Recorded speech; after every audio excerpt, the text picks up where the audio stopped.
السلام علیکم ورحمۃ اللہ وبرکاتہ۔ یہ ایک سوال ہے جو کئی دفعہ پوچھا گیا ہے، اس لیے مناسب ہے کہ اس کو ریکارڈ کیا جائے تاکہ ضرورت کے وقت سب اس سے فائدہ اٹھا لے۔ سوال یہ ہے، اگر ٹیلی نار ایزی پیسہ اکاؤنٹ میں 1000 روپے رکھے جائیں تو اس کے بدلے کمپنی والے صارف کو 50 فری منٹس دیتے ہیں، اس کا استعمال کرنا جائز ہے یا نہیں؟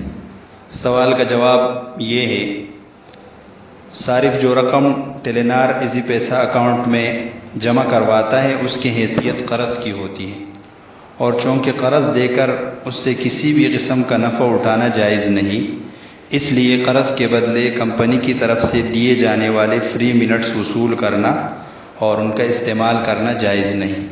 البتہ فی نفس ہی ایزی پیسہ کا اکاؤنٹ کھلوانا جائز ہے، اس میں شرعاً کوئی قباحت نہیں ہے۔